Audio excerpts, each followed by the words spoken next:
turns out we have a lot to say about narcissistic abuse and how that is happening between man and woman, and how it leaves the woman, let's just talk about this, whoever's on the receiving end is devastated. How you are left devastated, even on a soul level, when you come out of these relationships. And, you know, I'll talk always as a woman because I'm a woman. Alistair will always talk as a man because he's a man. And these dynamics that play out. Why is it that so many women are left devastated? And I know men, there's men out there who've received it too, and you're left devastated. I know that. But I'm talking about women right now. Why is it that women are left devastated by the tsunami impact of the narcissistic abuse that sometimes goes on for years and decades? You know, I am healing from this with the help of my beloved Alistair. He's an absolute pro in this. And yeah, I'd love to hear you. I'd love to hear a bit more from you, Alistair, about this. Yes. Well, I'm the expert. I'm the inside man on narcissism because I was a narcissist. So I know exactly how to devastate you and heal you at the same time. Right. So number one is idealization. Oh, you're such a magnificent woman. You're so hot. Oh, I love you. I want to be with you. I'm going to buy you flowers. I'm going to buy you chocolates. Oh, you're so great. Number two, devalue. Oh, I don't like it when you do that. Can you do the dishes? Oh, why aren't you doing this? Oh, why won't you have sex with me? Discard. You're not good enough for me. Get out of my life. I want something better. Stage four, hoovering. I'm sorry I said all those things. Will you come back? I really love you. I think you're great. Stage one, idealization again. And repeat. This goes on and on and on and on because it's a circle of stagnation. It's not a spiral that goes up. It's a circle. It's a loop. It's a time loop of abuse that you have to break. And I can speak from experience. When I knew that I was being narcissistic, I literally, at the time I was dating a woman, I got on my knees and said, I'm really sorry that I'm doing this. I don't know how to stop it, right? Men like us who are going through that, it's almost impossible to get yourself out of it. I managed it because it's vicious. It's vicious.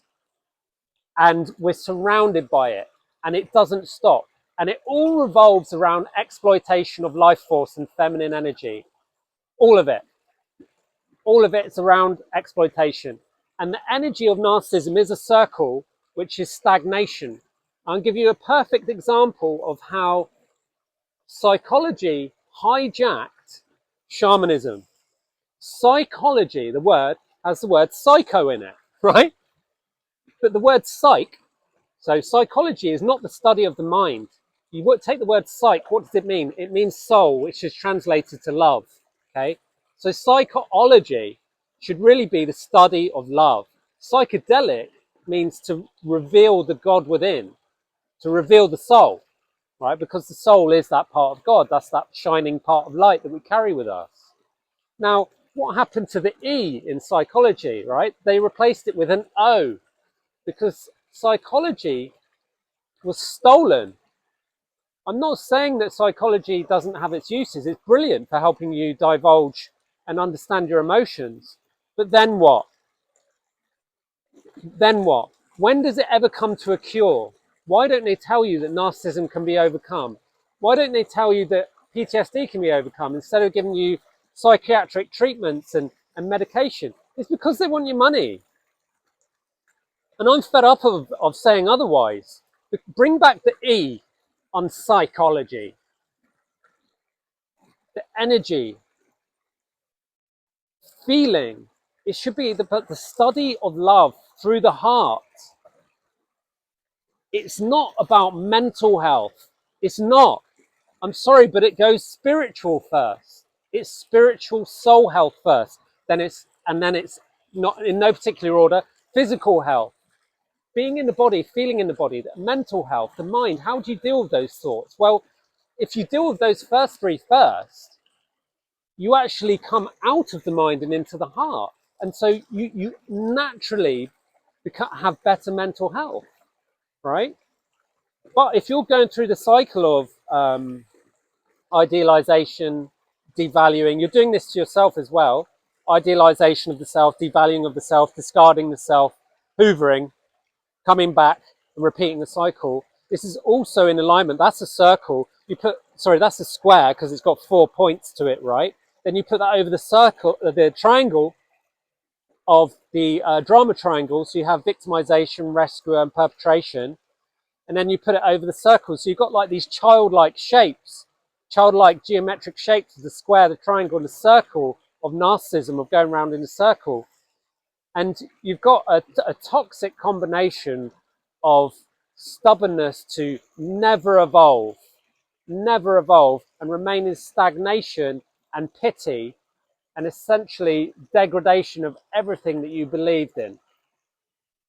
Yeah, nicely put, nicely put. I remember actually going through these circles, these repeating circles of receiving narcissistic abuse from my ex-husband. You know, what I'm healing and coming out of now for 5 years, Alistair helping me heal this, is that it drove me mad. I thought that it was driving me mad. And you talk about the psyche, okay? It's because slowly it takes pieces of your soul, your glow, your shine. It kills you from the inside out. Yeah. This repeating cycle after cycle after cycle. And if you're, you'll be an empathic, beautiful person that wants to believe in this other being because you see their soul. You see their potential, but if they're not able to live it out because they can't break the cycles of their own trauma, it will never go anywhere. And so, this is so powerful to work in this way. Like Alistair and I have been working, is really sitting in this space of the narcissistic abuse, pulling it apart so that something new can be created, so that love can be felt in that space.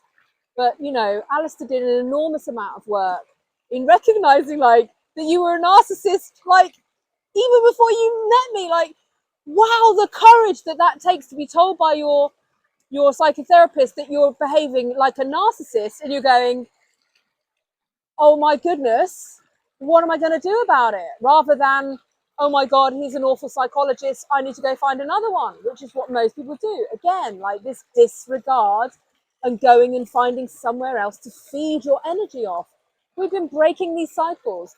This is what it's about. And qualifications and certificates as well.